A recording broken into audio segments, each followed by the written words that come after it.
স্যামজনের প্রতি রবিবারের স্পেশাল আয়োজন আজকে আপনাকে অনেক অনেক শুভেচ্ছা। তবে আজকে আমি একা না, আজকে আমার সাথে আরও দুজন স্পেশাল গেস্ট রয়েছে।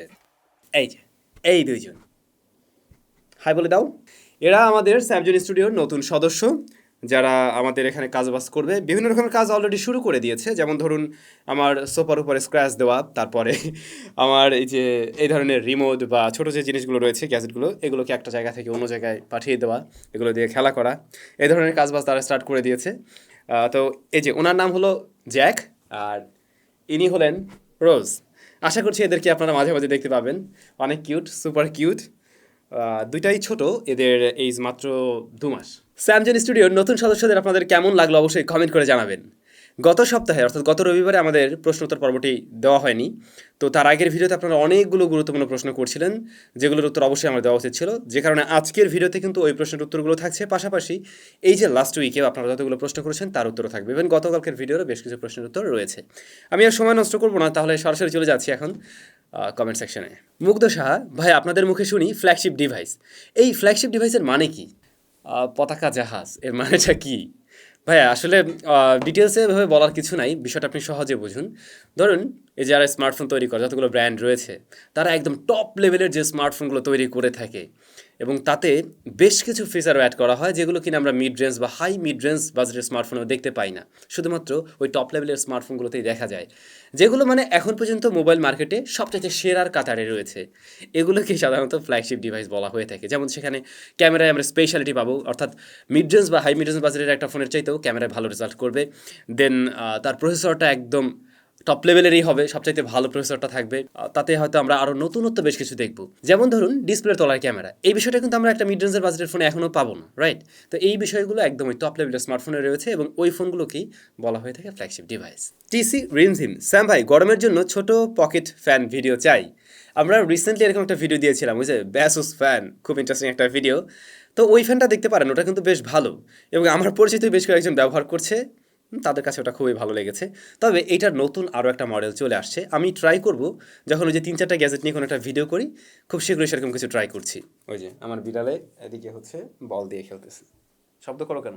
নাহিন ভাই লিখেছেন, ভাই পাওয়ার ব্যাংক দিয়ে চার্জ দিলে মোবাইলের কোনো ক্ষতি হয় না? এখনকার সময় যে পাওয়ার ব্যাঙ্কগুলো পাওয়া যায়, এগুলোর যে সার্কিট বোর্ডটা রয়েছে, বা যে পাওয়ার ব্যাংক সার্কিট যেটাকে বলা হয়ে থাকে, এটা কিন্তু অনেক আধুনিক, এবং আমরা দেখতে পাই এখন পাওয়ার ব্যাংক দিয়ে আমরা একেবারে 65 ওয়াটেও চার্জ করতে পারি। সো এইগুলোর ক্ষেত্রে কিন্তু সমস্যা হচ্ছে না। তবে একদম প্রথম দিকে যখন পাওয়ার ব্যাংক আসে, তখন অনেকে অনেক রকমের সমস্যা ফেস করছিল, বাট টেকনোলজিটা কিন্তু অনেকটাই এগিয়ে গেছে। মাহমুদুল হাসান, আচ্ছা স্যাম ভাই, মোবাইল ফোনের ক্যামেরা সেন্সর কত প্রকার হয় এবং কোন সেন্সর কী কাজ জানালে উপকৃত হতাম। এখনকার সময় দাঁড়িয়ে আমরা মোবাইল ফোনে বেশ কিছু সেন্সর দেখি, তবে বেশিরভাগ সচরাচর যেগুলো দেখা যায় সেটা হলো একটা মেইন সেন্সর, যেটা আমরা একদম প্রথম ক্যামেরা ফোনেও দেখেছি। তারপরে থাকে একটা আলট্রাওয়াইড সেন্সর, তারপরে ম্যাক্রো শুটার থাকে, তারপরে আমরা ডেপথ সেন্সর দেখতে পাই, সাধারণত 2 মেগাপিক্সেল করে হয়ে থাকে। তারপরে আমরা পেরিস্কোপ জুম লেন্স দেখতে পাই, এবং নর্মাল জুম লেন্সও দেখতে পাই। এছাড়াও রিসেন্ট টাইমে আমরা আরও বেশ কিছু সেন্সরের ব্যবহার হতে দেখছি, যেমন ওপো F21 Pro, ওই স্মার্টফোনে আমরা মাইক্রোস্কোপ সেন্সর এরকম কিছু দেখছিলাম, যেটা দিয়ে মানে মাইক্রোস্কোপের মতো কাজ করা যায়, বা একদম ছোট জিনিসকেও দেখা যায়। তো এই ধরনের সেন্সরগুলোই সচরাচর দেখা যায়, এবং কাজ কি নিশ্চয়ই জানেন হয়তো আপনারা, আর যারা জানেন না চাইলে পরবর্তীতে সময়ে এরকম করে একটা ভিডিও তৈরি করা যেতে পারে, মানে সব সেন্সর রয়েছে, এরকম কোনো একটা ফোন আগে হাতে আসুক। সজীব, প্রতিদিন কয়েক ঘন্টা মোবাইল চালালে স্বাস্থ্যের কোনো ক্ষতি হবে না? আশা করি স্যাম ভাই উত্তরটি দিবেন। Love from Sreemangal. যত কম পারেন ততই কম ইউজ করেন। মোবাইল ফোন ব্যবহার করলে যে আমাদের অনেক ক্ষতি হয়ে যাবে এমন না, আবার হ্যাঁ, আস্তে আস্তে কিছু ক্ষতি হয়, যেমন ধরুন চোখের সমস্যা তৈরি হতে পারে, তারপরে রেডিয়েশনের যে বিষয় ওটা তো থাকছেই, যেমন মাইক্রোওয়েভ, এই সমস্যাটা থাকে। সো যতটা কম ব্যবহার করা যায়, তবে আমি নির্দিষ্ট করে আমি নিজেও জানি না আসলে কয়েক ঘন্টা একটা মানুষের দৈনিক ফোন ব্যবহার করা উচিত, এবং আমার মনে হয় এটার একদম ওইভাবে মানে বৈজ্ঞানিক ব্যাখ্যা নেই যে মোটেই ক্ষতি হবে না, আর অনেক বেশিও যে ক্ষতি হবে এমনটাও কিন্তু কোনো ব্যাখ্যা নেই। আবির আহমেদ, ফুল চার্জ থাকার পরেও যদি পাওয়ার সেভিং মুড অন রেখে ফোন চালাই বা গেমিং করলে ফোনের বা ব্যাটারির কোনো ক্ষতি হতে পারে কি? জানালে অনেক বেশি উপকৃত হতাম, প্লিজ উত্তরটা দিন। অনেক লাইক রয়েছে এখানে। আপনি যদি পাওয়ার সেভিং মোড অন রাখেন, সেক্ষেত্রে বেশ কিছু ফিচার কিন্তু ফোন অটোমেটিক অফ করে রাখে, তো সেগুলো আপনি পাবেন না। জাস্ট এটুকুই, এর বাইরে ফোনের কোনো সমস্যা হবে না। অনেক সময় কিন্তু পারফরমেন্সে কিছুটা কমিয়ে রাখতে পারে আপনার স্মার্টফোনটি, সো সেই পারফরমেন্সটি আপনি পাচ্ছেন না, বাট এতে করে ফোনের ক্ষতি হচ্ছে এমনটা কিন্তু না। ইমন ভাইয়া লিখেছেন, আনঅফিসিয়াল মেড ইন চায়না ফোনগুলো কেনা কি ঠিক হবে? যেমন Poco F3, love from Narsingdi. ভাই দেখা গেছে ফোন তো বেশিরভাগই চায়নাতেই তৈরি হয়, অনেকেই অ্যাসেম্বলও করে চায়না থেকে, ইভেন আইফোন। সো চায়না থেকে বা চায়না মেড ওই ফোন যদি আপনি কিনেন তাতে সমস্যা নেই। আদনান ভাই 2টি প্রশ্ন করেছেন। আমি ইপসনের প্রজেক্টর ব্যবহার করি, অনেক গরম হয়। শুধু ইপসনের প্রজেক্টর কি গরম হয় নাকি সব প্রজেক্টর? প্রজেক্টর ঠান্ডা করার জন্য কোনো কুলার ব্যবহার করতে হয়, তাহলে কোনটা ব্যবহার করব? না ভাইয়া, সব প্রজেক্টরই গরম হয়, কারণ ওইখানে যে লাইট সোর্সটা থাকে বা যে লাইট বা যে বাল্বটা থাকে, এইটা কিন্তু অনেক বেশি হিট আপ হতেই পারে, কারণ অনেক বেশি আলোর প্রয়োজন হয়। তো এই জন্য হিট আপ হবে, এটা খুবই নর্মাল। আর আলাদা করে কোনো ধরনের আপনার কুলার বা ওই ধরনের কিছু ব্যবহার করার দরকার নেই। এটা খুব স্বাভাবিক, নর্মাল। ইভেন আমার কাছে ছোট্ট একটা প্রজেক্টর আপনারা দেখছিলেন, সেটাও কিন্তু অনেক গরম হয়। সজীব ভাই লিখেছেন, স্যাম ভাই, আমার একটা প্রশ্ন ছিল যে ফোন কেনার জন্য চাইনিজ গ্লোবালের মধ্যে কোনটা কেনা উচিত হবে? উত্তরটা দিলে খুশি হতাম। অবশ্যই আমার মনে হয় আপনি যদি ঝই ঝামেলা পছন্দ না করে থাকেন তাহলে গ্লোবাল ভার্সনের ফোন কিনবেন। গ্লোবালি সবার জন্য আসলে ওই ফোনগুলোই তৈরি করা হয়ে থাকে। আর যদি এরকমটা হয় যে আমি একটু ট্রিকি টাইপের, চাইনিজ ফোন হলেও সমস্যা নেই, সাধারণত চাইনিজ ফোনগুলো একটু কম দামে পাওয়া যায়, চাইনিজ ভ্যারিয়েন্টের আর কি। সেই ক্ষেত্রে আপনি চয়েস করতে পারেন। বাট অনেক সময় এমন সমস্যাও দেখা দেয় যে গুগল ম্যাপ চলে না, তারপর বিকাশের মতো অ্যাপ্লিকেশনে কিন্তু চলে না, এরকম সমস্যা দেখা দিতে পারে। সাদমান ভাইয়া, আপনার ডেইলি রুটিন সম্পর্কে একটা ধারণা দেন। Love from Bangladesh. এখন এই মুহূর্তে দাঁড়িয়ে আমার বেশিরভাগ সময় আসলে স্টুডিওতেই থাকা হয়। স্টুডিওতে যেহেতু থাকার ব্যবস্থাও আছে, বাসা আমার পাশে যদিও, তারপর এখানে থাকা হয়। তো আসলে এই ইউটিউবের কাজবাজই করা হয়। ওই দেখা গেছে যে ঘুম থেকে উঠলে পরে মানে ইউটিউবের কাজগুলোই শুরু হয়ে যায়, লাইক ভিডিও করা, শ্যুট করা, এডিট করা। কারণ এখন পর্যন্ত আমাদের তেমন তেমন না, কোনো এডিটরই নেই, আমাকে এডিট করতে হয়, প্লাস শ্যুটগুলো আমিই করে থাকি, যে কারণে কাজের একটু প্রেশার থাকে। সো এই আর কি, এভাবেই চলছে। রাজীব দাস, স্যাম ভাই, একটা জিনিস জানতে চাচ্ছি, ফোনগুলো যে কিছুদিন পর পর আপডেট নিয়ে আসে তা কি ফোনের ভালোর জন্য? কারণ দেখা যায় আপডেটে কিছু সমস্যা থেকেই যায়, যা পরবর্তীতে ফোনের প্রবলেম করে। তাহলে প্রতিনিয়ত আপডেটের মানে কি? ভালোবাসা রইল। একদম মানে মনের কথা বলছেন ভাই। মানে আপডেট দিয়ে ফোনে আমরা আরও উল্টা সমস্যা হতে দেখি। আসলে আপডেট কেন পাঠায়? অনেক সময় আসলে ইউজারের ফিডব্যাকগুলো নিয়েই আপডেটটা দেওয়া হয়, বাট সেটা করতে গিয়েও আবার তারা নতুন করে প্রবলেম তৈরি করতে পারে। শুধু এটুকুই না, আপডেটগুলো অনেক সময় কোম্পানি দেয় ফোনটাতে নতুন কিছু ফিচার অ্যাড করার জন্য, যেটা হয়তো আগে ছিল না। যেমন ধরুন, এটাতে কল রেকর্ডিং সিস্টেমটা এতদিন ছিল, এখন কোম্পানি চাচ্ছে না সেটা রাখতে, তুলে ফেলতে পারে। অথবা এটার উল্টাটাও হতে পারে, নতুন করে যখন তারা কিছু সংযোজন করতে যায় বা উঠিয়ে ফেলতে যায়, নতুন কিছু সমস্যাও তৈরি করে ফেলে। দ্যাটস ওয়াই আমরা ইদানিং আমরা দেখছি ম্যাক্সিমাম ফোনেই দেখা যায় ভালোর চাইতে উল্টা খারাপই হয়। এই জন্য আপডেট করার আগে সবারই মানে আপডেট আসলে এই জন্য একটা আতঙ্ক। আর এর আগে একটা সময় ছিল আপডেট আসলে আমরা খুশি হয়ে যেতাম, ওরে নতুন কিছু পাবো, বা আমার ফোনটা এখন মনে আরেকটু বেটার একটা ফিল দিতে পারবে। বাট না, এখন সময় ভয় লাগে, বিশেষ করে OnePlus আর শাওমি। নিয়ামতুল্লাহ, স্যাম ভাই, প্রতিদিন টেক নিউজের সাথে যদি দেশ বিদেশের টপ নিউজ দিতেন তাহলে ভালো হতো। যারা এটার সাথে একমত তারা লাইক দিবেন প্লিজ। Love from Chuadanga. আচ্ছা, এটা আপনাদের কাছে আমারও প্রশ্ন।